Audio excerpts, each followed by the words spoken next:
Hi, I'm Jenny Marshall, and a very warm welcome to the Money Made Easy Renew and Reboot Your Finances Summit. I'm delighted to be presenting the first of our topics today, and it's a topic that we can all benefit from: letting go and moving forward. And as we're still quite early in the new year, we can take what we learn today and make sure that our 2025 is successful, prosperous, and peaceful. Have you met anybody who's told you that they've never made a money mistake?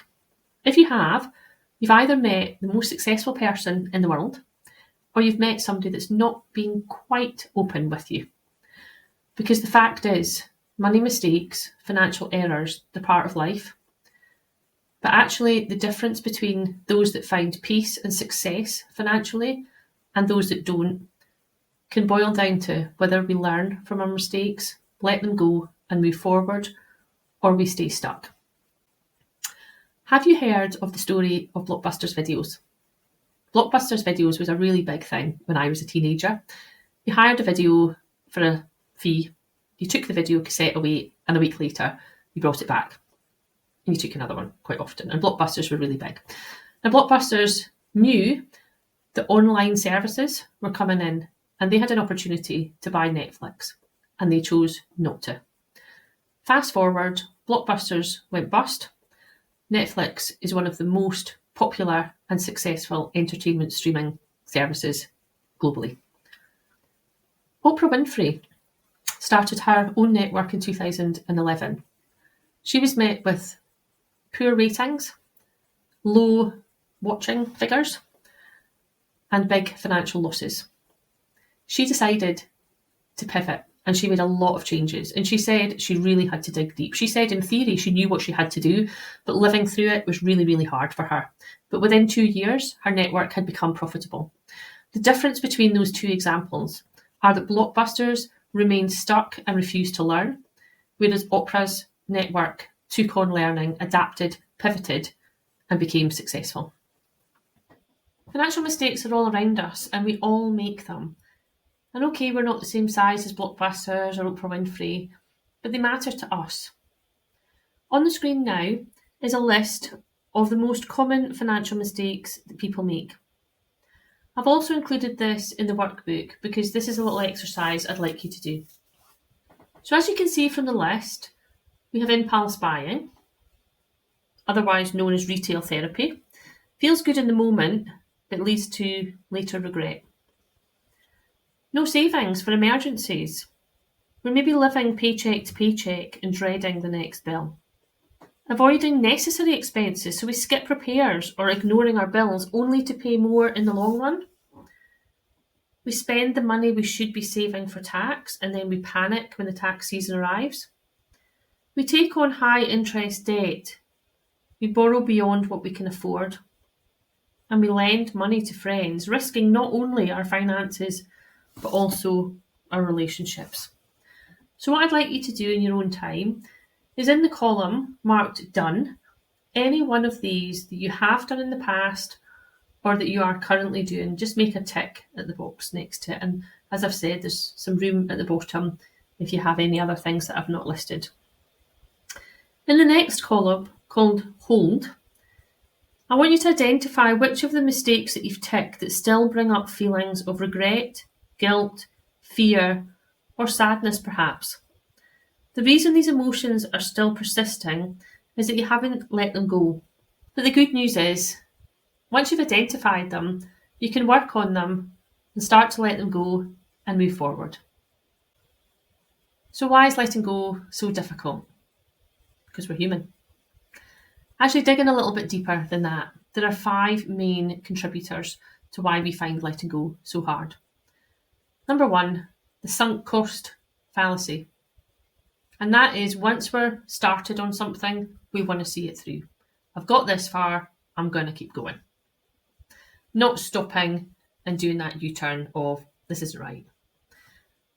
Second thing is, I can do this, and overconfidence. I know the next book, the next podcast, the next course I join will give me the answer. I know I can crack this. And we keep going. Third is fear of judgment. I bought that expensive car. I love it in the driveway, I can't really afford it, but people will judge me badly if I sell it or return it, so I'll just keep hanging on to it. Fear of the unknown. I don't like what I've got now, but I don't know what else is an option for me, so I'll just keep going. And the last one, which is actually probably the most common one, is I don't know what to do. I'm stuck. What on earth do I do? I've got this problem and I don't know what the answer is. So rather than make a wrong decision, we make no decision and we carry on. And remember, because we're human, we do tend to hang on to our mistakes. And I'm not here to criticise or judge anybody for doing that. I'm here to help us let go and move forward. So how do we do that? Well, I've got 3 strategies that I use for that. And the first one is to accept and learn our lessons. And this can be difficult. On the screen now, there is a little exercise that I'm going to ask you to do. And this is about accepting and learning from our mistakes so that we stop seeing our mistakes as failures and see them as tuition for a better financial future. Thomas Edison famously said, "I've not failed. I've just found 10,000 ways that won't work." And if we can apply that mindset to our money, we can go back to the list that we did in the last exercise and choose 3 mistakes that you identified that you're holding on to. And ask yourself, what did I learn from these? And instead of thinking, well, I just learned that I was bad with money, try really digging deep. I've learned to pause before making an impulse purchase. I've learned to check my cupboard to see that I don't need a new pair of shoes before going out and buying them. So up on screen just now is an example of an impulse spend, buying a dress for a party I didn't need. And the lessons I took once I realised the mistake was I actually had a good time at the party, which would have been the case with or without the dress. I made that purchase in a hurry, so next time I'll pause before purchase. If I look in my wardrobe and see what I already have, I might not have bought this. If I started looking early, I might have found a dress I liked in the sales or with a discount. I've also added in an affirmation at the bottom that might help. I'm learning to make spending decisions with confidence and intention, choosing what brings me value. In summarise, we take our mistake and we look for things that we can positively learn from, and then that mistake is not for nothing. And the second thing I do is reframe the loss as reset. Letting go isn't losing, it's making room for something new. Have you ever kept space in your wardrobe for clothes you don't wear anymore, that don't fit you anymore? When you get rid of those clothes, you make room for the clothes that you do like to wear. And the same goes for financial mistakes. Letting them go makes room for new things to come in. And our third thing is to start taking small, practical steps. Small steps are far better at building good habits than large, grand gestures.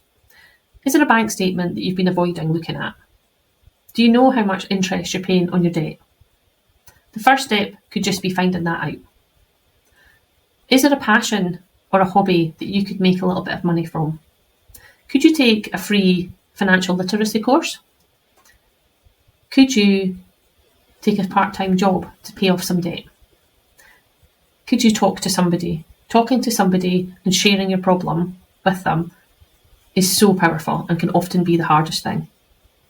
The smallest thing that you can do is the best thing for you at the time, and it's far better than doing nothing.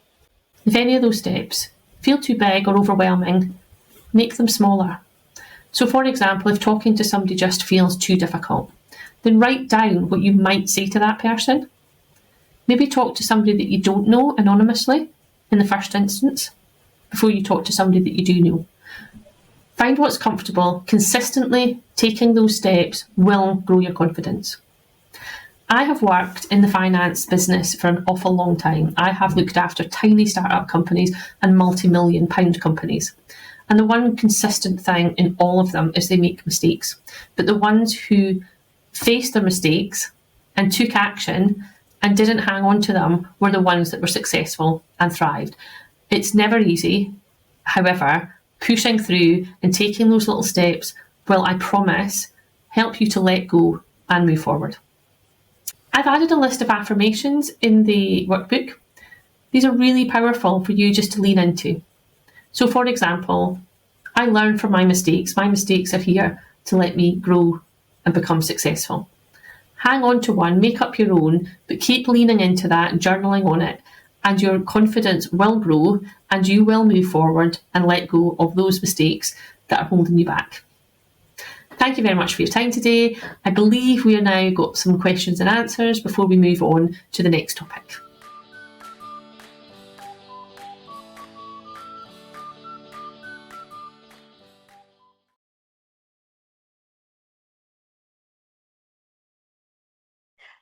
Thanks, Jenny. That was awesome.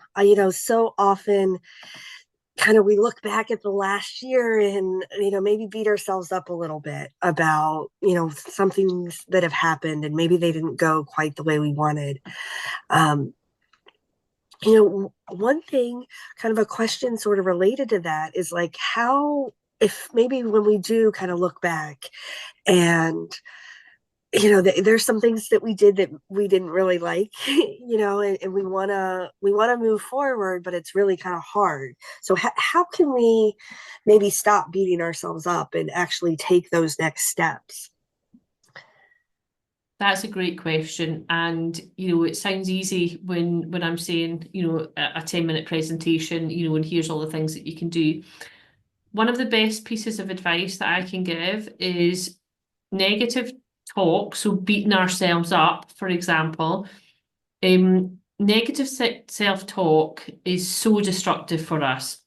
And one of the agreements that I make for myself is that I only talk to myself the same way as I would talk to my friends.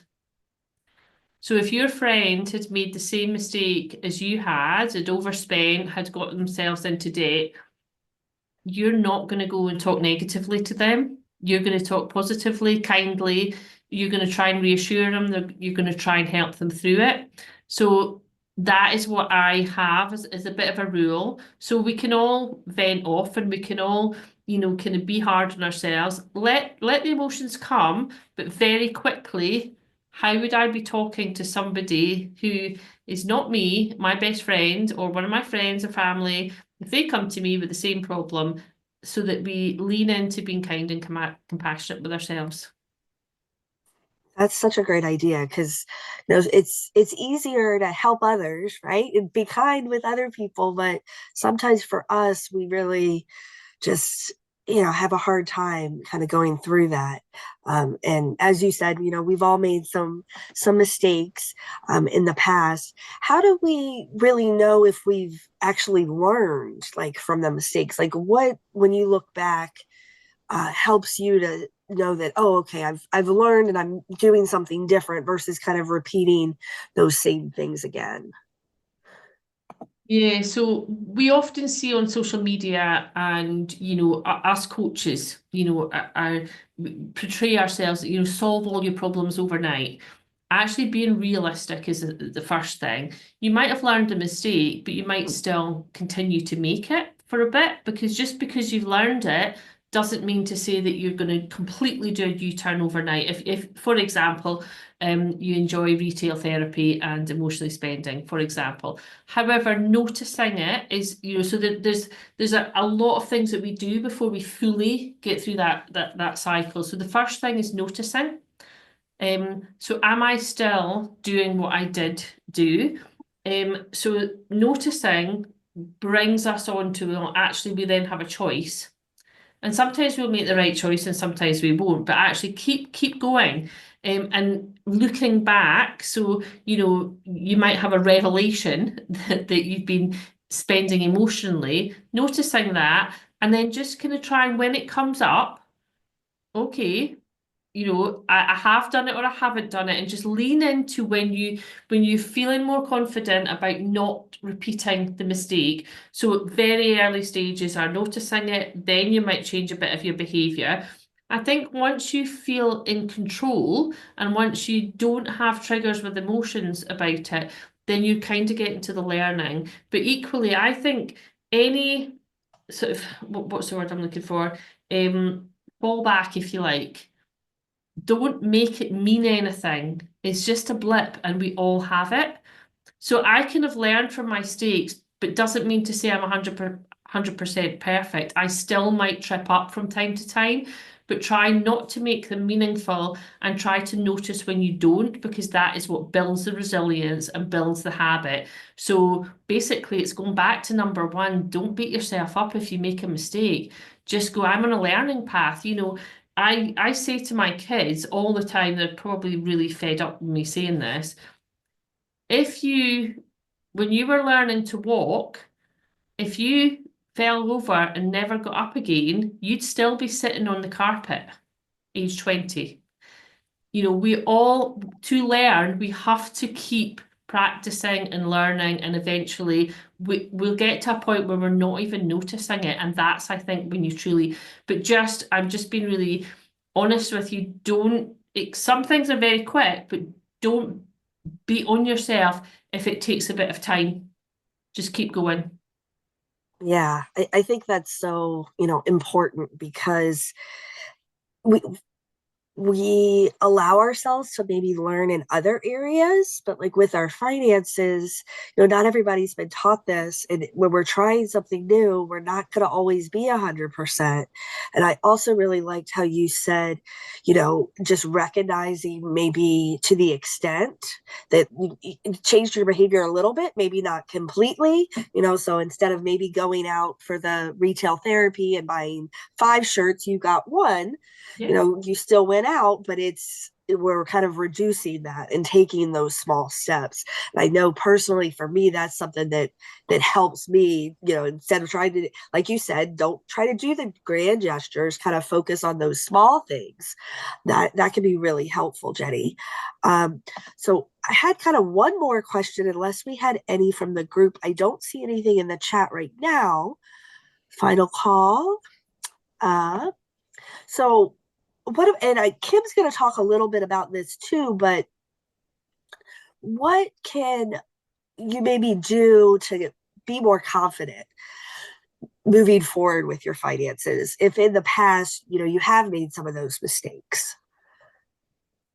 Yeah, that's a really good question. And I guess I would go back to something that I covered in the presentation, which is making things really small. So it's that grand gestures again. So if we are building our confidence, go at the pace that you're comfortable with, but equally a little stretch. But we often try to do too big a step and then we freeze or we stay stuck.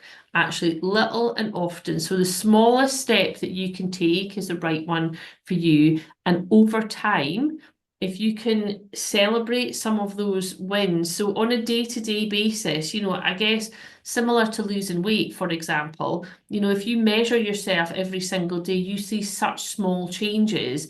So I would say take small steps, but don't try and measure yourself every day. Maybe 6 weeks or something, look back and think, actually, how, how have I changed over that longer time? So set your expectations. Life is a journey. We're not, we're going to take our time to get to the destination. But when you do make a good decision, then really notice it. Because once you start moving your mindset onto the things that you're doing well and positively, you will start to build momentum and learn to ignore those little mistakes that actually are just blips, and we don't want to give too much meaningful. So I would always come back to just celebrate small steps and keep going. Yeah. So kind of along with that, to kind of help focus on maybe some of those smaller steps, would you recommend maybe having, some smaller goals that while we're working on kind of getting in that habit before coming up with maybe a year or 5-year type goals as well? Absolutely. I worked with a client and they said to me, I don't save money. I just don't save, and they were really, anxious about that. And I asked them to save £5 a month. And I said, and they were like, oh, I don't have it. I don't have enough money coming in. And and I said, you can call yourself a saver if you're saving £5. It's not going to take you on holiday. It's not going to buy you a new car, but you are actually a saver now. And once you start believing that you're a saver, then other things, you will look for opportunities to add to that pot. And actually, before too long, we were into hundreds of them saving because they'd managed. If I'd said to them for a start, I want you to save £250 per month, there's we've just still been stuck there. So the tiniest thing that you can do and tell yourself you are doing them because you are. Does that make Yeah. sense? Does that answer your question, Stacey? Yeah, and that was a question from the community, but I think that that really does make sense. And once even just that mindset shift from okay, I'm not a saver to now I'm a saver, even if I'm just saving a little bit each month, then it makes it easier to then increase it over time. So I think that's really helpful, Jenny. I really appreciate you kicking us off with the beginning parts and kind of looking back. It was really great. So thanks, Jenny. No problem. I'm glad it's been of help. Okay, so I my presentation is actually up next.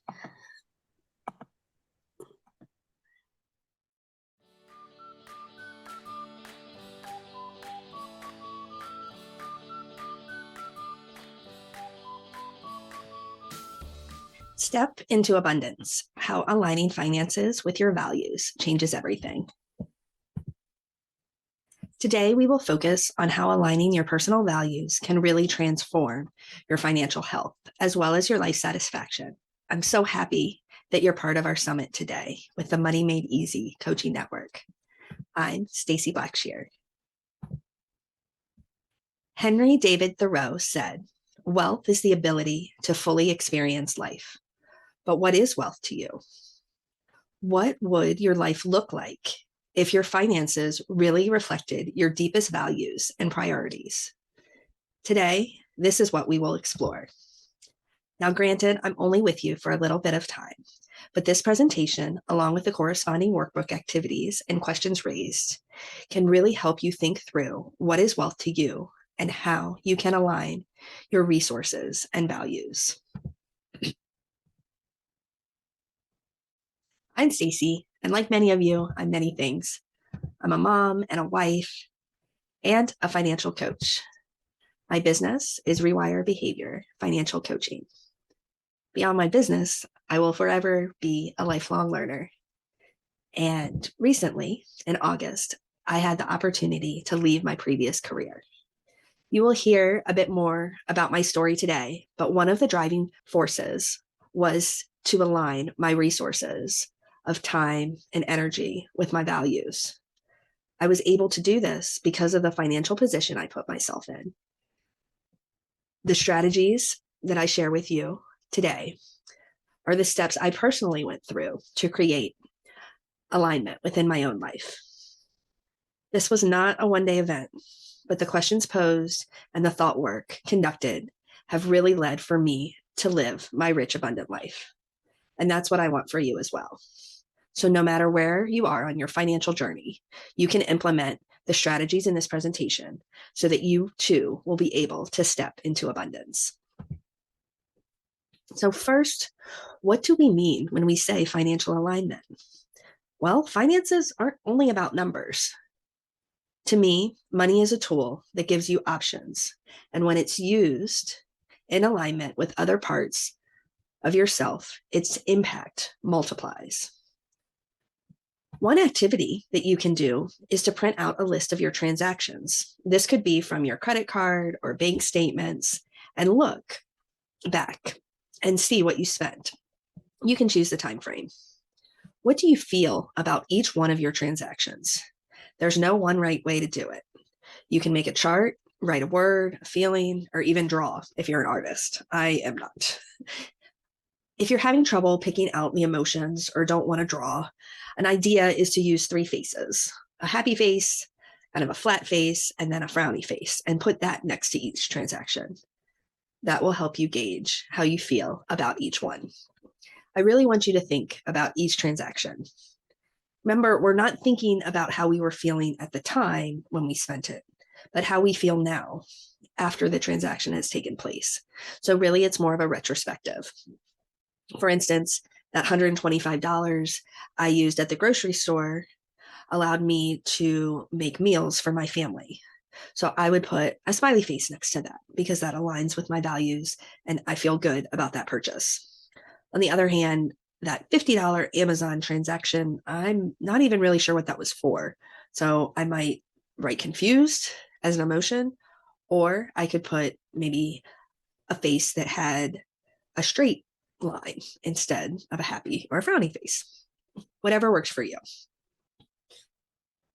The most important thing is that you actually go line by line, transaction by transaction, and determine how you felt. This is also outlined in your workbook for you. Please don't skip this important first step about how each of these experiences and expenses made you feel. Your gut sometimes cannot tell you how aligned you are. Another area to reflect upon is your fixed costs. I like to think of the big three: housing, transportation, and food, and see what percentage of each of these are making up my budget. Is your housing 60% of what you're spending? Is it 30%? You'll have to look and see. This is something that you will have to dig into a little bit more. But does it align with what you want to do with your money? Only you will be able to determine that. A final thing to keep in mind is how personalized it is for each family member, or for each family or individual. To me, spending 40% of my budget on a car wouldn't be worth it. But if you see your car as a way for independence and support, then it may be worth it to you. Remember, this is personalized for you, not anyone else. So these are the steps that I use for my abundant life. We will dive into each one. First, identify your core values. Second, create a values-based spending plan that is unique to you or your family. And third, we're going to integrate your financial goals with your long-term vision. So when we say core values, what do we mean? Well, we mean our priorities. So right now, you may be able to identify your core values. What are your biggest priorities? Can you list them? Go ahead and write them down or share them in the chat if you'd like.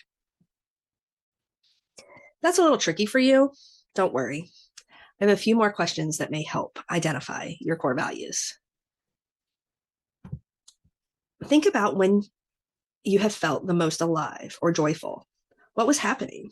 What were you doing? These can give you insights into what you care about the most. Are you still having a hard time?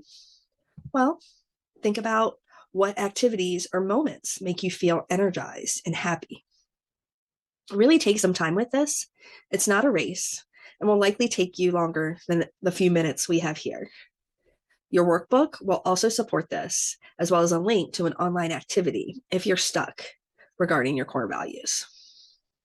When you think about your core values, I know it can be tricky to limit them, but really we want to try to select between 3 and 5. I understand that you'll likely have many more, but by limiting and becoming clear on what your core values are, it will really help us with our next steps. And it's okay to revisit this as you need to. David Bach is a personal finance author, and he said that the more you spend on the things that don't matter, the less you'll have for the things that do. Of course, that makes sense. We know that there is only a certain amount of money each month. So if you're spending on things that don't align with your values, then by default, you're automatically taking away from things that do. So with this in mind, let's make a spending plan that aligns with your values.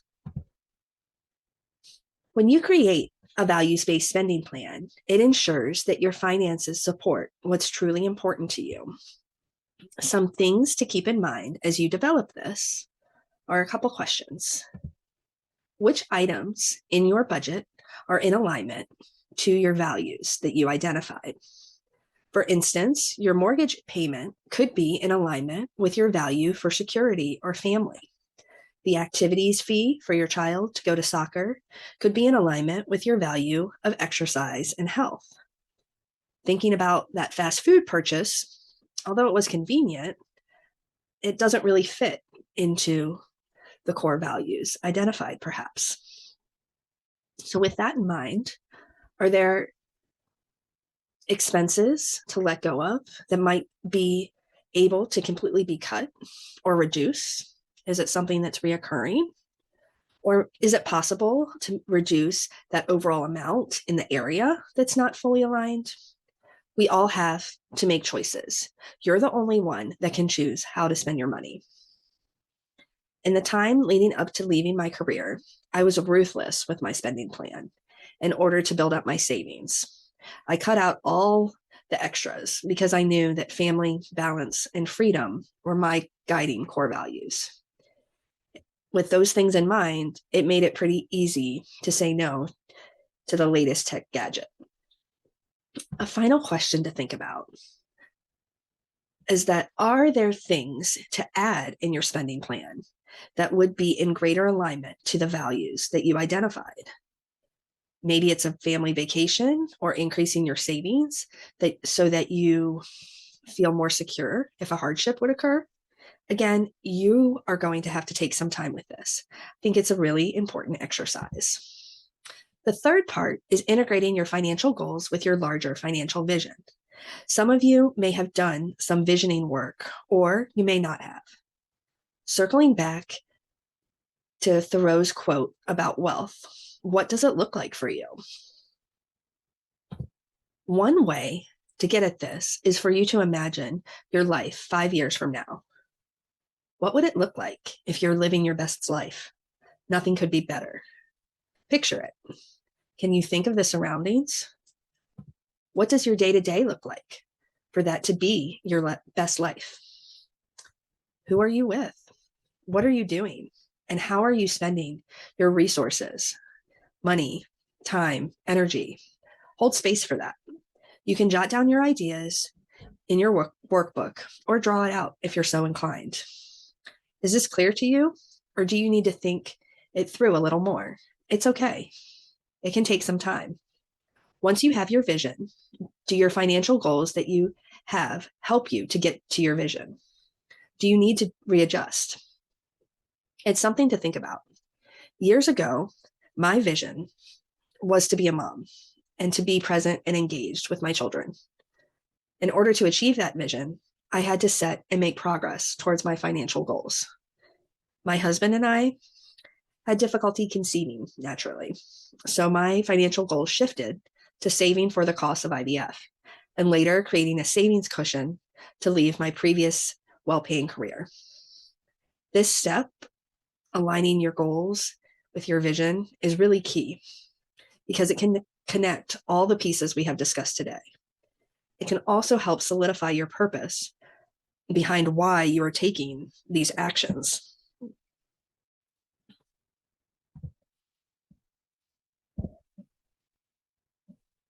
Align with abundance.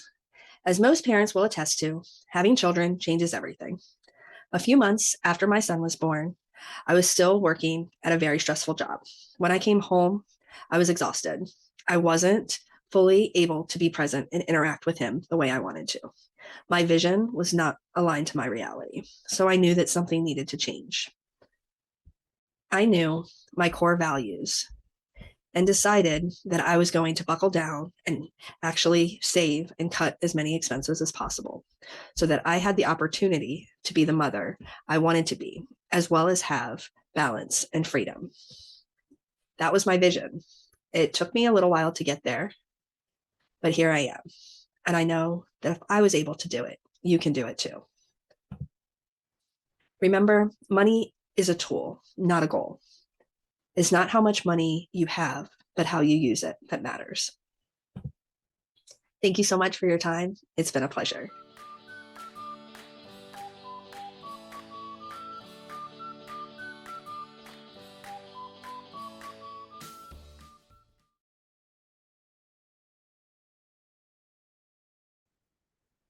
I'm sure, like me, you found that really interesting. I wrote some of my values in the box, and one of the questions that I've got for Stacey is linked to that. Hi Stacey, I'm just saying that was really interesting, and I saw Margaret writing, Mary writing about time with the family, and actually coincidentally, family was on my list, as well. When I thought about it when you were writing when you were going through your presentation there, I thought there's so many of our values. Do you have any tips and tricks of how we would find out what our core values are? Yeah, so it's pretty tricky. And I think one thing to think about when we talk about core values is my core values right now might be different than where they were maybe me leaving college or me even like having my first job. And they shifted for me personally, like after my son was born. Everybody tells you things are going to change. And I was like, oh no, I'm fine. Like I got this, da da da. And no, like things really did kind of change for me. And so my perspective changed. So I think it's an important thing to kind of revisit. And now's a great time, kind of at the beginning of the year, like looking and seeing, okay, which things are the most kind of important to me, and a lot of things are pretty kind of related, but I think if you're able to really hone in, like the better you're able to hone in and say, yes, like if these three things are in alignment, things will be good for me. And then you can just use that lens moving forward, and it really helps to make some decisions a lot easier. Because they're really your priorities. So that's kind of the strategy that I use. There is a link in the workbook to like an online activity that I did not create, but I thought it was pretty helpful because it starts out with like 50 different values, and then you kind of have to sort them, and it makes you kind of narrow. So that's another thing to explore as well. Yeah, that's brilliant. And actually, we've got a question in the chat from Mary. Any recommendations for how to allow yourself to dream about a 5-year plan when you've just been in survival mode for years? Yeah. So I think before you come up with a 5-year plan, like what would be a great place for you, right? So maybe if you've been in survival mode, and everybody's survival mode looks a little different. So I'll just kind of use a client that I had. So for her, things were pretty tight and she was in a pretty low paying job. And so she was able to have a studio apartment for her and her daughter. And things were just kind of tight. And that's kind of where she was at. And she was kind of going through that status quo for a while. And her kind of big dream was to have a 2-bedroom apartment and her be able to afford some of the things that her daughter wanted to do. So we then kind of looked and said, okay, so if this is what we want, and you can pick 5 years, you can pick 3 years, but something a little farther out to kind of dream about. And so we had kind of set on that. And then we used that to kind of backwards plan. So one of the things that we had to work then on is, okay, how can we get your income up? Do you need to go back to school? Should you take, maybe some DoorDash or some other things to do? But it helped her because when kind of moving from survival mode to that next step and being successful, she kind of had that idea of, okay, this is why I'm doing this. Yes, it's hard right now, but I'm doing this because this is what I want for my future. And I'm taking those hard steps now so I can have that later. And I think sometimes when we think about the word like dreaming or future, we want, or immediately comes like this big, huge thing that we need to try to do.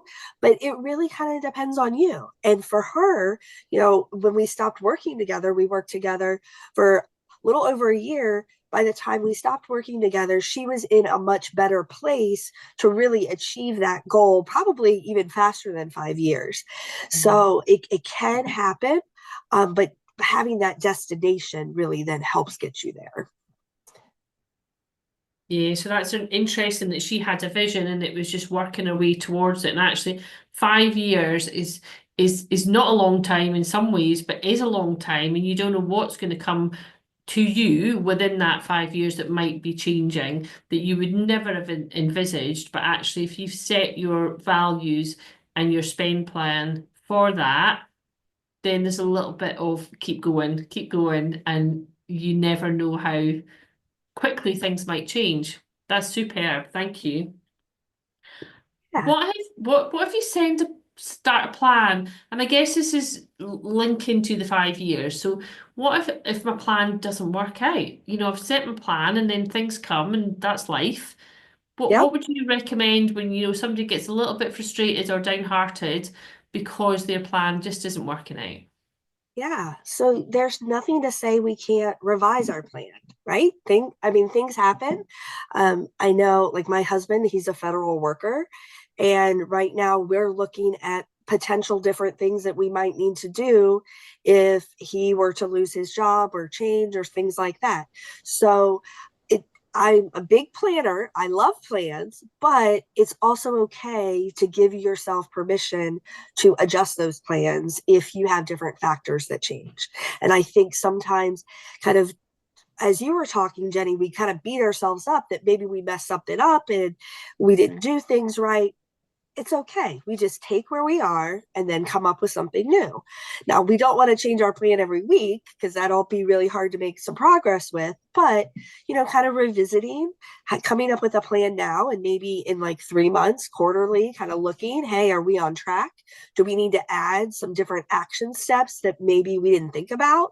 Yeah. And I think those things and being reflective are really important to get you where you want to go. That's such good advice. Thank you so much. I think we'll all benefit from that, Stacey. That's just brilliant. Thank you. Next presentation. Thank you so much, Stacey. And we now move on to Kim and her presentation.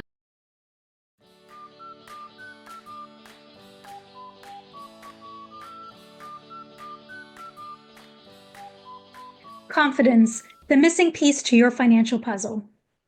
Hi there, I'm Kimberly Flory. I'm a wife, financial coach, and semi-retired pharmacist. It was my own financial confidence that allowed me to leave my full-time secure pharmacy job and go quarter-time while I launched my financial coaching practice. It's my goal in this presentation to help you develop your financial confidence. So let's get started. What is financial confidence? Financial confidence is trust in your ability to make sound financial decisions, the understanding of basic financial concepts, things like budgeting, saving, investing, and all those terms that go with it, the ability to set and achieve financial goals, and the comfort in discussing money matters because we know that it can be very uncomfortable and stressful to talk about money. So I wanted to share a few stats with you. According to NerdWallet, only 47% of Americans feel confident in their ability to make sound financial decisions. For example, with Gen Z, it's 30%, Millennials, 39%, Gen X, 47%, and Boomers, 62%. I think it's interesting to note that, as people age, their confidence goes up. And I had to count that to experience and learning from mistakes. By that time, they've gone through more life changes and they've been able to pivot. Now, in the UK, according to KPMG, which is an organization like Ernst & Young, 57% of people feel confident in their ability to make good financial decisions. So it's a little bit better in the UK.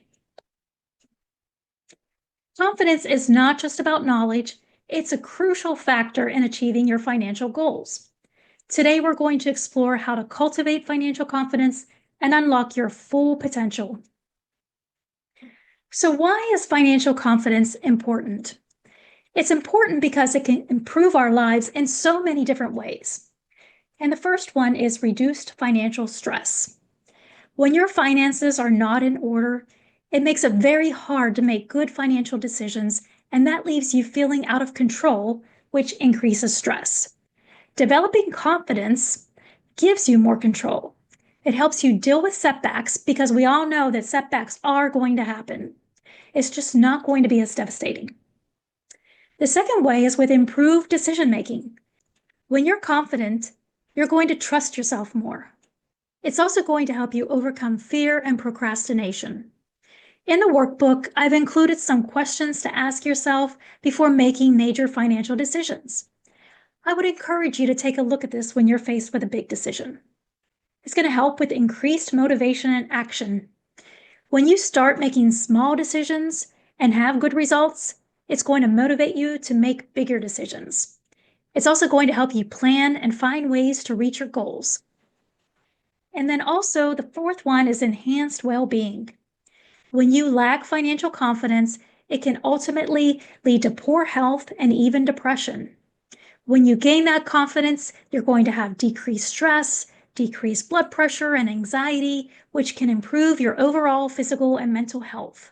Just think, you'll be able to afford that gym membership, healthy food, personal trainer, or even be able to see that therapist. So your whole quality of life can improve just by building your financial confidence. So now that we know what it is and why it's important, how do you build financial confidence? The best way to build it is to just get started.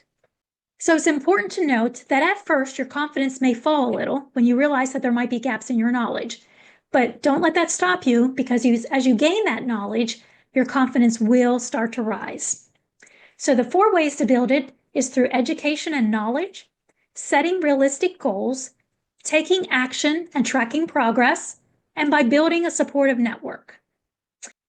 Let's start with education and knowledge. You always want to be continuously learning. You want to use financial resources and seek professional guidance. So just remember the key: knowledge empowers you. There are many books, online courses, financial blogs, podcasts, and even workshops like this very summit.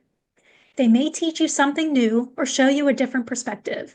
I've included a short list of a couple books and a podcast, such as Rich Dad, Poor Dad by Robert Kiyosaki, The Psychology of Money by Morgan Housel, and Gene Chotsky's podcast, Her Money. You may want to check those out.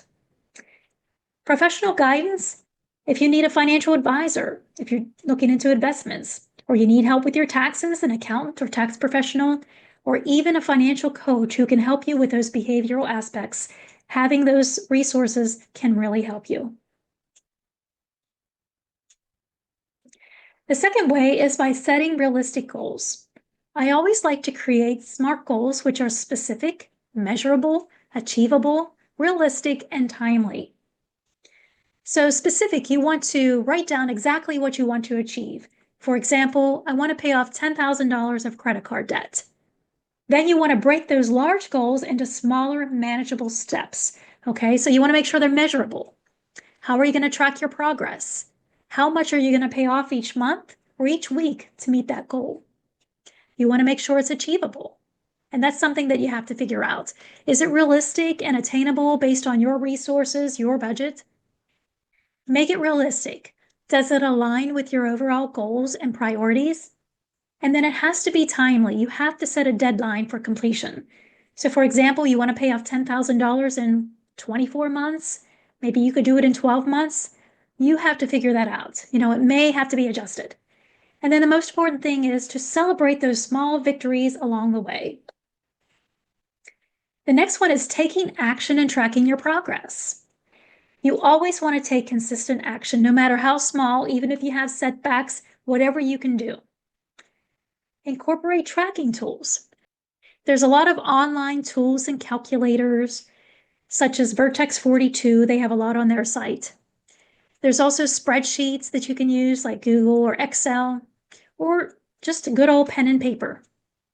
There's also apps you can use, like Ramsey Every Dollar, You Need a Budget, and NerdWallet also has an app that you can use. And then you want to regularly review your progress and make adjustments, because life happens and you want to be able to pivot for those unexpected occurrences. Building a supportive network. Family, friends, mentors, they can all help to support you on your journey. They can help you be accountable. They can also be your cheerleader. Financial communities or support groups like your local library or your local county adult education. A lot of times they'll have classes on financial literacy. There's also Facebook groups. NPR has one called Your Money or Your Life, Or the Money Made Easy, we have our own community. You can get support in there. We have our Ask the Coach office hours. And then there's also people in the community who might be able to share their experiences. And then trusted financial professionals. Once again, those tax professionals, financial advisors, financial coaches, we're all there to help you on your journey. So the next one is overcoming obstacles to financial confidence. When you're building up that confidence, you want to always be prepared for any obstacles that may and probably will pop up. So that involves mindset shifts, building knowledge, and taking actionable steps.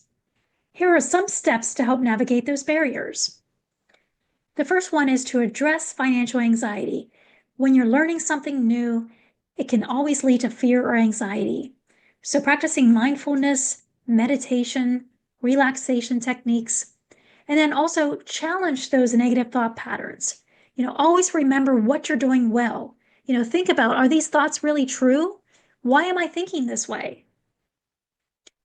You want to deal with imposter syndrome. Acknowledge and overcome self-doubt. Focus on your accomplishments and your strengths. Break free from limiting beliefs. Identify and challenge those limiting beliefs. Replace negative thoughts with positive affirmations. You can use Post-it notes or something that I started to use that I really enjoy. It's a journal. It's called the Sunrise Manifesto. It's a guided journal, and it can really help you grow in your mindset. And then you want to recognize overconfidence. And I put a red star by this one. Because when you're learning, you may start to think that you know it all. And that can lead you to taking larger risk than what is wise. And as a result, you can lose money or get in an even worse financial position. So you always want to keep continuously learning. You're never going to know everything. Not even the experts know everything. So you want to remember that. You want to implement a decision checklist. And once again, I put that in the workbook. So you may want to take a look at that. And then seek accountability. Having that partner that can help you talk through those decisions can really help. So just remember, financial freedom is freedom from fear. And that's a quote by Robert Kiyosaki. You have the power to build the financial future you desire. Start today by cultivating your financial confidence and taking control of your financial destiny. I want to thank you so much for joining me. I hope you gained some value about confidence in this presentation, and I've included in the workbook a worksheet where you can rate your own financial confidence, and I suggest retaking this in about a month or two just to see if you've improved. It's been my pleasure. Enjoy the rest of the summit.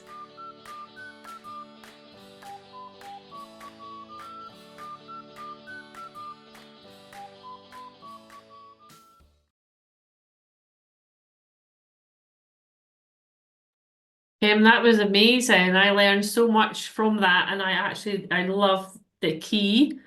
Knowledge empowers you. That's so good. I'm going to remember that one. We do have some questions. One of the things you covered such a lot there, and it's brilliant. If you're feeling really overwhelmed, where would you suggest somebody starts?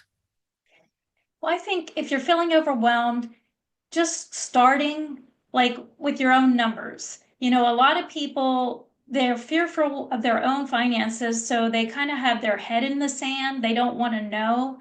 So my advice is just start to look at the numbers, because once you see the numbers, they may not be as bad as you think. And at least you'll have a place to start. You'll have a place to grow. And, also getting that knowledge, like I was talking about earlier, if you don't know something, there's books out there, there's articles, there's lots of great podcasts.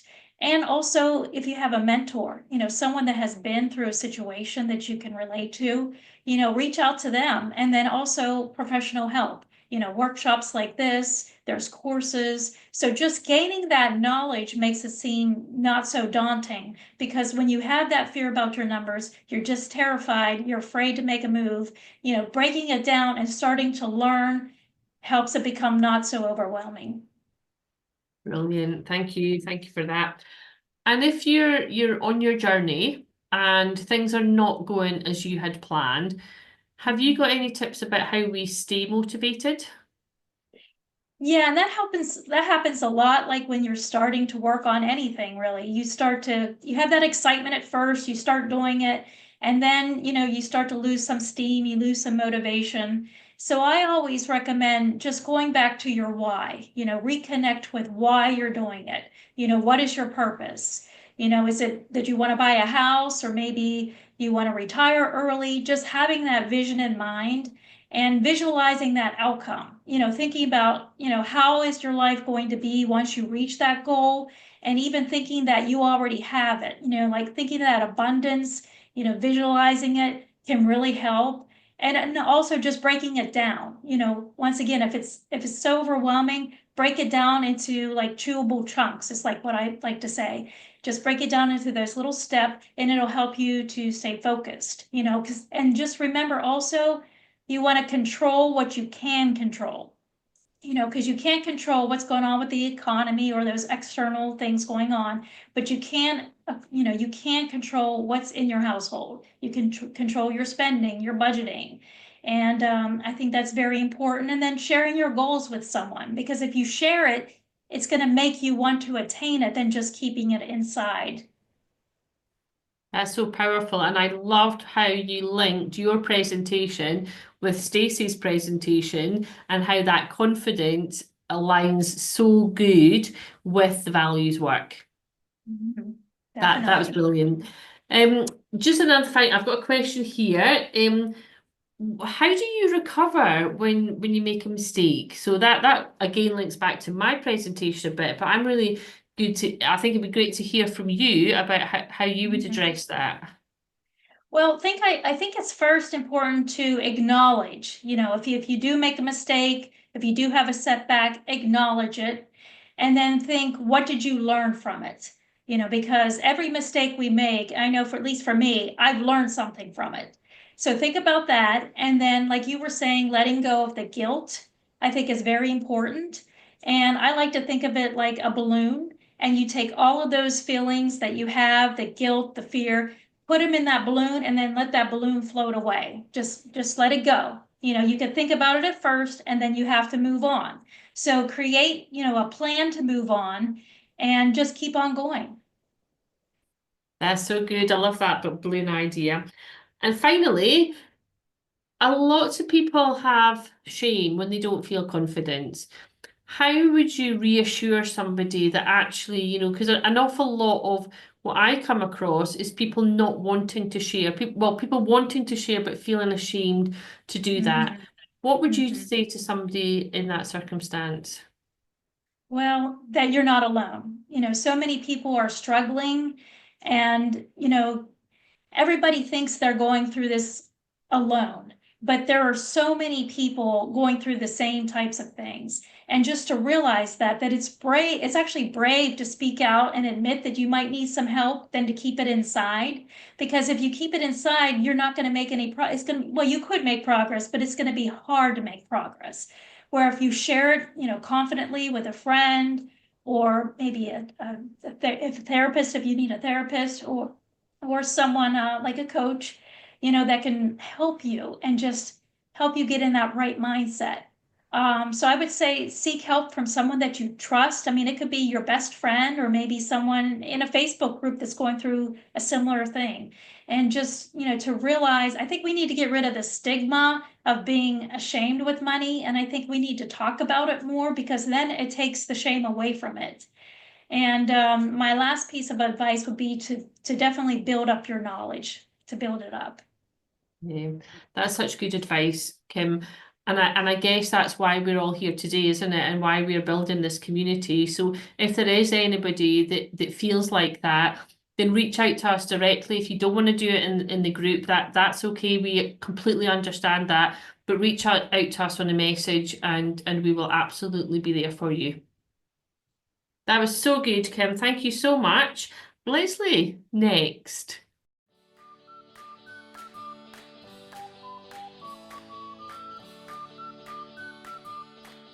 Hi, friends. Happy New Year. I know we're almost through February and into March, 1/6 of the way through 2025 already. But our summit today is all about stopping for a few minutes and renewing our commitment to do better with our money. to build a year in which we can experience and celebrate the things we want to. So, even if you've long ago left January 1st's New Year's resolutions behind, join me today to look forward at the rest of the year and make a new plan and learn some ways we can do what we want to when we want to. I'm Money Coach Leslie Priest with CS Financial Coaching, and today I'm going to talk to you about how to do big things this year without using debt and with much less stress so you can actually enjoy the ride and create lots of new memories without guilt during your big events. Consider this. According to a NerdWallet survey, about 89% of Americans save money regularly, but about 60% don't designate savings for specific purposes. And then, on top of it, fewer than half of Americans can cover a $1,000 emergency in cash. And the numbers are similar in the UK. A 2025 Forbes article says that in the UK, 30% of people have no savings account, and about 1 in 3 who have savings cannot cover a £1,000 emergency in cash. So I'm going to start with a story about myself before I really thought about the idea and the benefits of thinking about money for big events. So there I was, a working single mom with a baby. Yes, I had a good job, but between daycare, living in a very high cost area, and about 3 hours each day, total commute time, I was making it, but barely. Time was more scarce than money for me back then, and I seriously had no time to, think about cleaning my bathrooms or getting my dishes done. I was exhausted, and honestly, in many ways, barely hanging on. For anything outside our daily routine, I had to pay someone to take care of it for me. From doing my taxes to cleaning my home to caring for my child while I worked and minor home repairs. I really felt like I had enough of a plan so that I was making ends meet. And I was saving some money in a retirement account. But then when big events or holidays like Christmas time or a family wedding came around, well, I couldn't pay for them in cash. The expenses of plane tickets, lodging, gifts, car rentals, restaurants, well, there were times when I would just close my eyes, hold my nose, and stick it all on a credit card and then worry about it later. I was stressed. I felt very guilty about the debt. Now, I tried to always pay off my credit card balances on time, but when these things came up, sometimes I just didn't have the cash, at the right time. And so I took the big interest hit because I didn't know how else I could swing the things I knew I should do in the big way I thought I needed to do. Expensive gifts for everyone, staying in nice places, all the trappings. But my real problem was that I needed to plan better.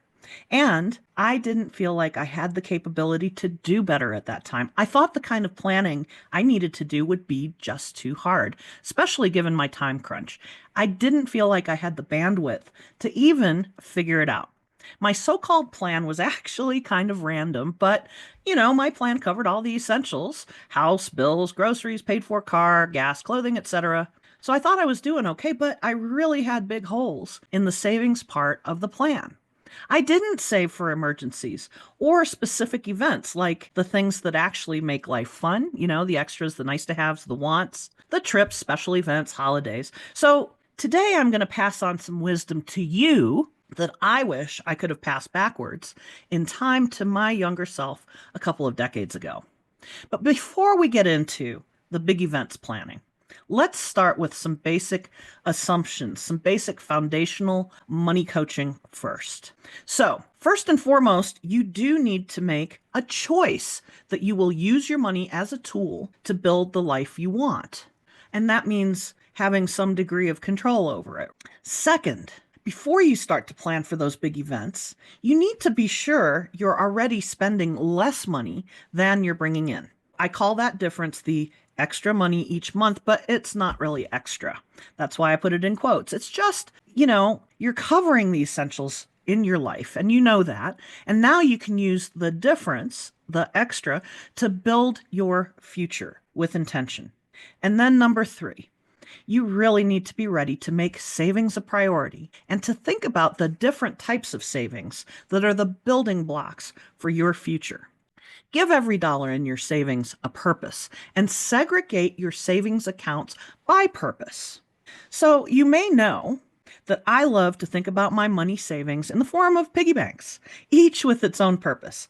So here's a quick overview of the main piggy banks I talk about all the time and that I recommend starting with. These are savings piggy banks. So the red one is for reducing debt. The blue piggy bank is an emergency fund. The green piggy bank is for long-term or retirement savings. And yellow. The yellow piggy bank is our star for today's discussion. It's the sinking fund piggy bank. The piggy banks represent actual money accounts, but piggy banks are much more fun to talk about, I think. So let's narrow our focus today to the yellow sinking fund piggy bank. Now, a sinking fund in general is an account you use to set aside money for specific types of expenses. You're saving up for a specific purpose. Now, I'm going to show you how you can set up and use your yellow sinking fund piggy bank to do the things you want to do. So, how do we make our big events stress-free and debt-free? One word sums it up: planning. Why planning? Well, the French author of the book, The Little Prince, has some words of wisdom. He says, "A goal without a plan is just a wish." Planning matters. Planning helps. Having a plan helps people escape money stress and avoid debt. For me, all those years ago, I didn't avoid stress and debt, but with age, for me, came wisdom. I got smarter about actually structuring my savings in a purpose-driven way. I also added a big event sinking fund into my money planning. And honestly, I felt much more at peace. Vacations were so much more carefree when I wasn't putting them on credit cards.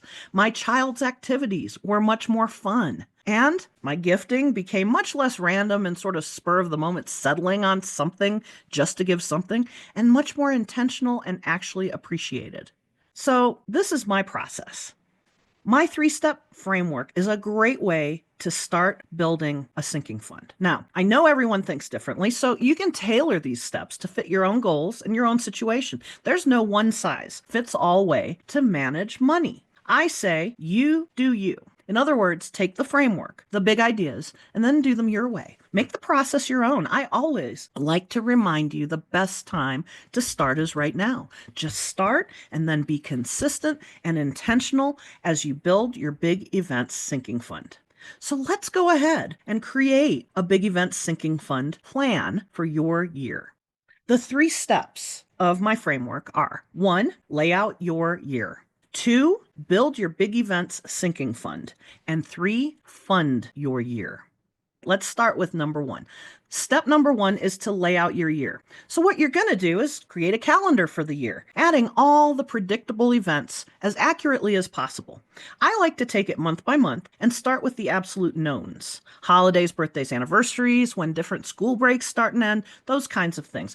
These are examples of big events that you can plan for. Certainly not an all-inclusive list, but it's just to spur some ideas. Now, for your calendar, you can use a paper calendar, a digital calendar, a dry erase board, whatever works best for you. Like I said, you do you. Once all the known events are calendared, then start researching the rest of the events for your year using as much information as you can find to lay them out on the calendar. This is the start of planning for them. As an example, just to show you what I mean, I've completed a 3-month calendar, and you can see it here. Once you have your year laid out, note the times of year when you might have conflicting or overlapping events, and consider how you're going to handle these. Which of the events are the most important to you and your family, and which are the least important? So one of the keys for this kind of planning is to understand upfront that you might decide some of the events are not important enough to pay the costs or spend the time attending, and it comes down ultimately to what you and your family value, especially in terms of money and time. Step number 2 is to build your big events sinking fund, really an account. A sinking fund, once again, is a savings account dedicated to specific planned expenses. So when I talk about creating a big event sinking fund, I recommend designating an existing account you have or opening an account for this specific purpose. This should not be one of your main spending accounts. For each account you have, I recommend you actually write out a plan for that account. I've included some guidelines to help you come up with this plan. Basically, you're going to describe for yourself this sinking fund. So for your big events sinking fund, include information that will help you create boundaries for the use of this account so you stay on task, so you're not tempted to use it on other things. Include your plan for funding the account. How much? How often? Where will the funds come from? Your paycheck? How will the funds get there? Automated, electronically, physically? And what are your criteria for withdrawing that money? You're not going to want to let yourself take the money out of your summer vacation savings to buy a new snowblower. Do some research and planning to estimate the costs for each one of the big events on your calendar. It is easier to break down each event into expense categories like travel, lodging, food, gifts, sign-up costs, tuition fees. And I suggest you use a cost range with a lower estimate that includes just the essentials to actually make that event work for you. And then an upper estimate, including essentials plus the nice to haves, the little luxuries. So then figure out which expenses you actually plan to save for. Include a buffer for some unexpected expenses. Murphy's Law always seems to kick in. I recommend a 5 to 10% buffer. That's up to you. Now, calculate how much money you need to deposit into that sinking fund each month. So for each event, you're calculating how much to set aside each month leading up to it. An example is if summer camp is going to cost $1,000 and start in June, and that's when you have to pay, you start saving in February, you have 5 months to save. And to get that $1,000 in those 5 months, you need to start saving $200 per month from February to June. So the formula is super easy. Just divide the total cost by the number of months until you have to pay for the event to know how much you need to add to your big events sinking fund each month. Go back to your calendar now that you've got each big event calculated, and you're going to lay out the payments for each month, totaling up those big event deposits. Each month will not look the same, but you can calculate a total for that month's sinking fund deposit. Okay, so now that you've built your sinking fund, let's figure out funding your year. And this is step 3 in the 3-step framework. This is where you're actually putting your big events sinking fund plan into action. So you've laid out your draft calendar by event, by estimated costs and costs per month. You've researched and prioritized and adjusted and actually created your initial plan. Now you're going to make the final decisions about which events make the cut, which ones you can't swing at all, and then which ones you need to cut costs for to be able to participate. So it's time to reassess your income and expenses. How much extra will you have to fund your big events sinking fund? Remember, that extra is going to build your savings in general. And so how much are you allocating for your big events sinking fund? Will you be able to fund each month's estimated total? Well, if the answer is no, ask yourself, where else can you find the money? Now, I know of 3 legal ways to bring in some extra money. 1 is to sell stuff. 2, increase income. Maybe you start a side hustle. 3 is to decrease expenses. So you end up looking at your spending plan and figure out where you can cut some things out to be able to divert some of that to your big event sinking fund. Now is the time to understand your priority and where you can cut expenses, maybe for the big events or maybe in other areas of your financial life, but still make the big events special and create your big events plan realistically. Now, once you've finalized your calendar and your schedule of deposits is all figured out by month, it's time to start funding your big event sinking fund. So you're going to need a way to track your progress. For lots of people, it helps to automate deposits to the extent possible, so there's no new decision to be made each month. So you do it however works best for you. And there are a lot of ways to track your savings into your sinking fund. You could use apps, spreadsheets, pencil and paper, journaling, or even envelopes to organize funds. Whatever your method is, though, be consistent with your tracking. Be sure to track both deposits and withdrawals and make adjustments when there are overages or shortfalls because, life, or when costs change. So here's an easy to use tracking sheet that I've included in your workbook, and it works a lot like a checkbook ledger. Just fill out the top so you have easy access to your plan for each big event. Then each time you make a deposit or a withdrawal, you can use the sheet to keep track, and you'll have a running balance to know where you stand with each event. And once you've saved enough for that event, all that's left is to make that event happen and enjoy yourself. No debt, less stress. Now, I know when you start with a new idea, it takes time to make it work and to create the habit of tracking and adjusting.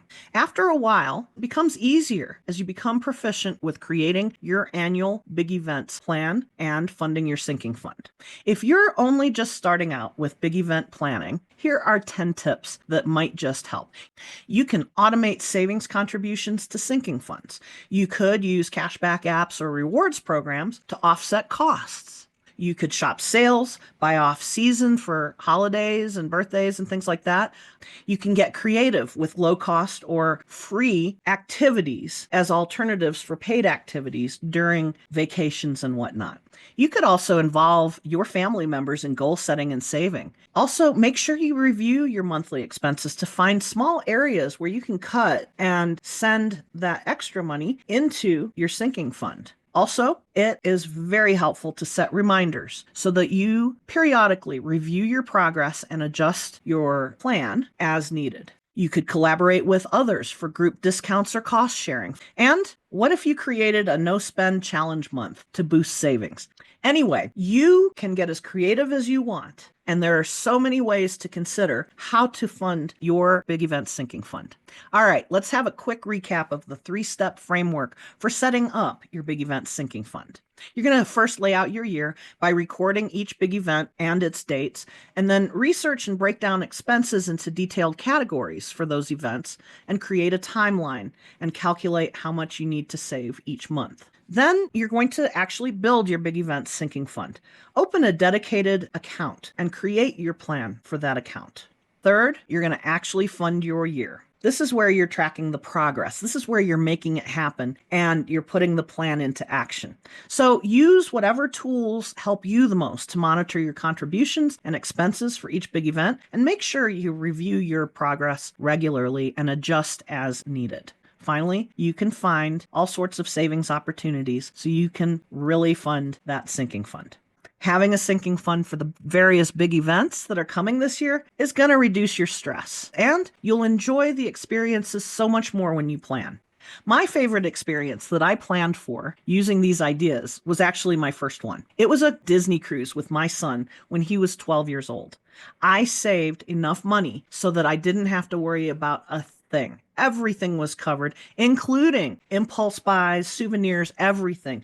I didn't have to say no to anything. If we wanted it, we purchased it. Now, it did take me more than 1 year to, save up, but I had literally a sinking fund for that one big event. And for myself, I was able to always say yes. No problem, no stress. And once I experienced that stress-free, super fun, fully paid in cash vacation, I was absolutely hooked. I enjoy the big events without dread or worrying what I have to give up to pay the piper.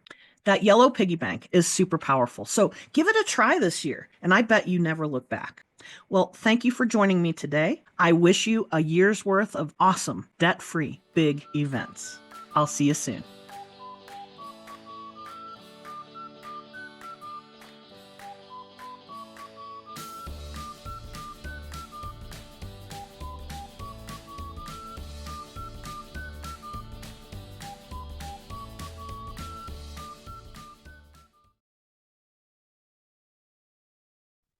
Hey, Leslie, that was brilliant, as always. Oh, thank you. That's good advice. And I loved what you said when you said that what you would say to your younger self, which actually just proves, doesn't it, that we are all on a journey. It is a journey. It is a lifelong journey. And that's why I have such a big emphasis on using savings as your tool to build the future you want on this journey of life, right? The earlier you start, the more you can build and the more intentionally you can build. So start today. if you haven't already started. Take a look at your savings plans. And if you have started, see if it still fits. See if your plan still works. And you can always adjust. You can always make little tweaks along the way. You can add, different kinds of savings accounts. I like to keep them all segregated so that they do have a purpose. Now, my long-term retirement savings is a different kind of account. That's mostly an investment account, but my sinking fund is just that. When I did the Disney cruise, I had just a fund, just an account set aside entirely for that cruise because it was not cheap and it took quite a while. And that was my first one anyway. So Brilliant, brilliant. So Leslie, best laid plans and all that. Step one, you've laid out your year, and then the unexpected comes along. So how would you recommend that people deal with that? If it's an emergency, that's the purpose of that emergency fund piggy bank. If it is not an emergency, but say it's another big event, well, then you have to reassess. You have to throw it on the calendar, see how much you need to save. I mean, you just go through the whole process, add it, and see if it makes the cut, right? See if you have enough of that quote unquote extra that you're able to send to the sinking fund after you're, paying down debt and building your emergency fund. I usually say about six to 12 months of expenses for the emergency fund. And I say that's more important any day than the sinking fund. But, you have to do life. So you have to see, you have to plan, you have to go through the exercise and really think about if you want to make it happen. If you really do, and right now you don't have that income, that's those ideas I gave, that list of ideas, are just a few things you can do to try to find the money to add for events that might come up or expenses that might come up. You might have a sinking fund not for big events, but for like household maintenance. So if the microwave goes out and you want a new microwave, well, you have a fund for that purpose. That's why I like to really break it down by purpose, set the parameters like I showed in that sheet, and that's in the workbook. And just really understand and be intentional about how you're spending money and how you can cover things like that. Now, if you're just starting out, it's a little bit more difficult because the accounts are pretty small. So you have to figure out those expenses. And again, what you value, what brings value to you and your family. So. Yeah, I thought that really links in with Stacey's presentation again about values. And I guess one of the things that you said that struck me was you can be more creative if you've got a plan. So if somebody's birthday or big event is coming up and you see something, in the sales or something, you're more likely to buy that for them ahead of time when you have a plan, rather than what you were describing as leaving it till a little bit at the last minute and then whacking it on the credit card and then having to pay that off. So is that what you find in terms of if you've got that plan, it's in your psyche, and then you can maybe adapt it as you go and buy different things ahead of time? Yes. And honestly, in my budget, in my monthly plan, I have a set amount for sort of gifts. Just like, so I also designate a little pot of money.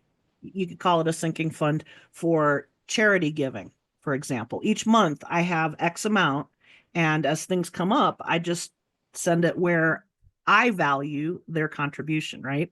So it's kind of the same thing. You have to make the choices. You have to align it with your values and just be really intentional about what you do with that money, because it is a powerful tool. And when you support something, or when you can buy something that will bring your family some happiness or whatever, great, or a gift. And you can be intentional, you can do it in advance, and hopefully bring that recipient some happiness. Absolutely. Yeah, and I see that in the chat is talking about traveling, and she has a sinking fund for that, and that links to your lovely Disney experience as well. So yeah, we could use this for all sorts of things. Leslie, just one final thing. If we have just a small amount in our savings account, should we start a sinking fund? Is that Okay. Good So, advice. yeah. So what I'm going to say is if you just have a small amount in your savings in general, you keep on going. Okay. Really reassess that, what I called the extra, the amount that's left over after you've covered your expenses. And hopefully you're spending less than you make, right? And then what I would recommend is going through your expenses, looking, maybe review several months or even the past year, and just see what you feel like you need to, wants versus needs, right? What you feel like you really have to have, and what was a good expense to make or a good expenditure to make.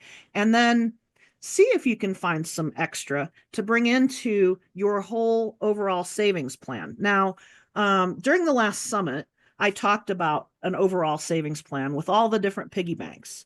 And today I said, I really view the first two, the red one, paying down debt, because that's increasing the amount of money you have control over still to use as a tool as you reduce debt. So I view it as being in the category of savings.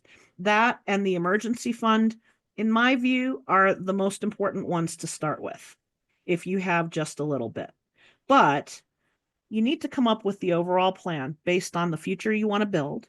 You need to see where you can allocate money, where you have enough, and make an intentional plan and use your savings mindset and your values and your needs to come up with the plan for that. So yes, you should start today. You should figure out how much should go to each account, knowing what your priorities are and understanding that savings is there to make you feel secure in the future you're building so that you don't have that stress. So that's where you have to come up with a plan. Yes, start today. Start right after we sign up and come up with your plan and go for it. And what you're going to find, if you build the savings habit, you're going to get hooked. Why? Because you're going to be able to do so many more things. No guilt, no stress. Indeed, and actually, what I'm just thinking, what I'm hearing from you is that we should not let perfection stand in the way of our progress, should we? That is such a great point. Yes, progress over perfection. You're right. It may take some time. You may not be able to do all the big events you want to this year, but you've got to get started to get on that path. Thank you. I love that, Leslie. Start today. That's so good. Thank you so much for that. That's brilliant. Thank you. Now we have one final presentation left. This is Nancy. Sadly, Nancy isn't here, but as I said at the outset, if there are any questions, we'll try and answer them. If we can't, then we will answer them in the community for you. So keep a watch on that.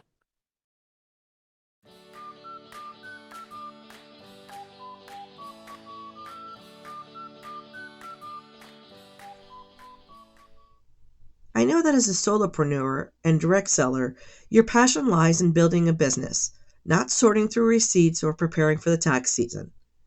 But staying tax ready is essential for protecting your profits and growing your business. Many of you are working alongside your other commitments. Your business might be growing steadily, but you might still be mingling personal and business expenses. It's okay. Maybe you don't have an accounting system yet, and instead you're relying on landing pages, payment apps like Venmo or PayPal, or manually tracking sales. If that sounds like you, you're not alone. This is incredibly common at this stage of business. One of the most common challenges I see is that many solopreneurs and direct sellers don't have structured systems in place for managing their income, expenses, and taxes. This can lead to missed deductions, underreported income, or simply scrambling to find what you need come tax time. But the good news is that you don't have to be an accountant or tax expert to stay organized and prepared. And just as a note, I am not a tax advisor or an accountant. My role is to guide you toward practical systems that work for your business so you can save time, stress, and money. Hi, I'm Nancy Ward, and as a financial coach, I specialize in helping small business owners like you create systems to manage your money confidently. I've worked with so many entrepreneurs who are passionate about their work but feel stuck or overwhelmed when it comes to managing finances, especially preparing for the tax season. and I'm here to help you simplify that process. I've been a direct seller myself for 28 years, so I understand what it's like to manage a growing business alongside everything else in life. I've experienced the challenges of tracking expenses, handling 1099s, and figuring out what qualifies as a write-off. I know how stressful tax season can be, especially when things aren't as organized as they should be. That's why I'm passionate about helping entrepreneurs like you simplify this process, because I've been in your shoes and know how overwhelming it can feel. One of the biggest challenges I see is not having a system for tracking income, managing expenses, or staying organized for taxes. This can lead to missed deductions, underreported income, or feeling completely overwhelmed when tax time rolls around. But here's the good news. Staying tax ready doesn't have to be complicated or time consuming. If you need specific tax advice, I always recommend reaching out to a qualified professional. With that said, today I'm going to share 5 simple steps that you can take to feel confident and prepared for the tax season. These steps are designed to fit in your busy life as a solopreneur or direct seller. Step 1. Separate business and personal finances. One of the first steps of being tax ready is keeping your business and personal finances separate. If you're using the same credit card or bank account for both, it's easy for things to get messy. What you can do is open up a dedicated business account. If you haven't already, open a separate bank account or consider using a business credit card for all of your expenses related to your business. This makes it easier to track spending and keeps your records clean. You can also use one personal credit card for just business purposes. Therefore, at tax time, you know all the purchases were made to one account. Run income reports. Many direct sellers and online entrepreneurs rely on CRMs or platforms like Shopify, Etsy, or other sales systems. Learn how to generate income reports from these platforms. They're a valuable tool when it comes time to report your income. Don't forget to review apps like Venmo, PayPal, or Cash App, where you may have received customer payments. These platforms also allow you to download reports that can help you track income. Keep all of your income-related information in one place, a spreadsheet, or a worksheet, or a simple app, so nothing gets lost in the shuffle. Step 2. Track your business expenses. When you're busy running your business, it's easy to forget about tracking expenses, but every missed deduction is money left on the table. Focus on traditional business expenses that are likely relevant to your work. Advertising such as social media, business cards, websites, office supplies such as printer, paper, pens, business tools or samples, and then software subscriptions for running your business like Canva, Zoom, or your CRM. Some of the trickier expenses include mileage and client lunches. These often have restrictions, so be sure to know the rules before claiming them. Internet and phone bills usually only apply if you qualify for a home deduction, which may not be relevant for many online businesses or direct sellers. Use apps like QuickBooks, Wave, or even a simple folder on your phone to take pictures of your receipts or file away email receipts when you receive them. Staying organized throughout the year will help you save hours of frustration later. If you're someone who prefers to keep paper receipts or print off receipts from the emails, that's completely fine. You just need a system to stay organized. Start by designating a specific space for your receipts, such as an accordion file, binder, or even labeled envelopes with categories like office supplies, advertising, or tools and samples. Make it a habit to file these receipts as soon as you get them or print them out. For added clarity, jot down a quick note on the receipt about what the expense was for, especially if it's not obvious. Finally, review and organize your receipts regularly, ideally at the end of each month, to ensure everything is in order for tax time. This simple routine can save you time and headaches when you need to reference your expenses later. Another helpful tip is to print off your bank and credit card statements to cross-check your business purchases against your receipts. Some online vendors don't automatically send receipts, or you might have to log into the account to retrieve them, which can be time-consuming later. By highlighting business expenses on your statements, you can quickly identify any purchases that are missing corresponding receipts and track them down. Additionally, many credit card companies offer a year-end report that categorizes your expenses for you. You can often download this to an Excel file, which makes it easy to sort by vendor or expense type. This is a great way to ensure nothing slips through the cracks and that you're accurately tracking all of your business spending. Step 3. Plan ahead for taxes. Most direct sellers and solopreneurs won't need to worry about paying estimated taxes unless their income reaches a certain threshold. Typically, when direct sellers earn $600 or more, the company's home office will issue a 1099 form at the year end. However, everyone should plan ahead to avoid being caught off guard when it's time to pay taxes. Set aside a percentage of each payment you receive, whether it's 15 or 20%, into a separate savings account labeled taxes. This simple habit ensures that when the tax bill comes, you already have the money set aside. Even if you're not required to pay quarterly estimated taxes, saving consistently throughout the year will give you peace of mind. Step 4. Save receipts and stay audit ready. Nobody wants to think about audits, but they happen. And when they do, having your receipts and records organized can save you a lot of trouble. Digitize or store everything. Use apps like Expensify or Shoeboxed to scan and restore receipts. Categorize by month or type by creating folders, whether it's physical or digital, to keep your receipts grouped logically. I prefer to sort them by category so no deduction is missed. Keep all tax-related records for at least 3 to 5 years. Schedule a weekly money date with yourself to file receipts, review expenses, and keep everything in order. It only takes 15 minutes and saves so much stress later. Step 5. Use the right tools or hire help. Let's face it, not everyone has the time or interest to do this all by themselves, and that's okay.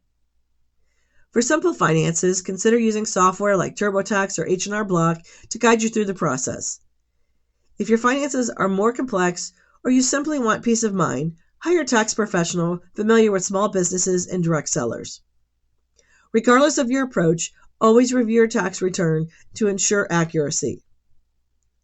Think of professional help as an investment in your business rather than an expense. A good tax professional could save you far more than their fee in deductions or credits. Keep in mind, this cost is tax deductible. If you're managing more than one business or have both a 1099 job and an online business, keeping your expenses and tax papers organized is especially crucial. Create separate systems for each income source. This can be as simple as having different folders, binders, or labeled storage for receipts, invoices, and financial documents specific to each business. When tracking expenses, consider using color coding or distinct labels to keep everything clear to avoid overlap. If you use accounting software, set up individual accounts for each business to keep your records clean. Additionally, document which income source each expense belongs to, particularly for shared tools or subscriptions. These small but effective habits will help you stay organized and ensure accurate reporting during tax season. So just to recap the 5 steps, make sure that you separate business and personal finances, track your business expenses, plan ahead for taxes, save receipts and stay audit ready, use the right tools or hire help. Taxes don't have to be overwhelming. By following these 5 steps, you'll set yourself up for success, protect your business, and keep more of your hard-earned money. If you'd like more guidance with organizing your business expenses or even your personal finances, feel free to reach out. I'm here to help you feel confident and empowered in your financial journey.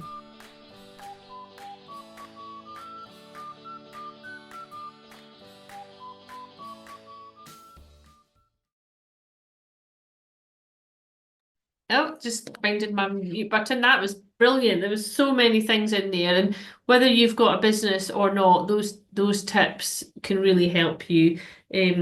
Tax is an overwhelming thing for us all, and whether you've got personal tax or business tax, it really is useful advice there from Nancy. And it's a shame that she's not with us today to answer questions. But if there are any questions, then please do reach out to the community, and we will certainly answer them for you when Nancy's back. And I think one of the most important things, personally or business-wise, with taxes is staying organized, and having a plan.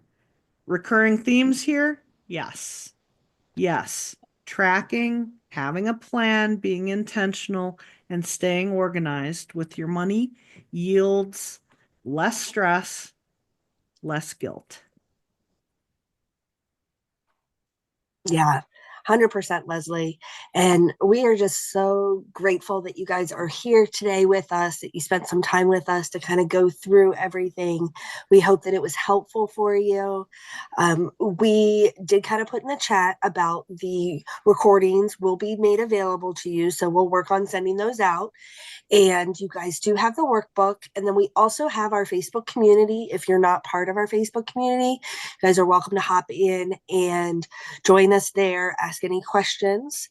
And then also, we have a newsletter that's coming out the first Tuesday of every month. So we will include that as well. And we'll also have some office hours in March, actually, where you guys can just kind of pop on and have a coach or two and just ask any questions that you guys may have for us as well.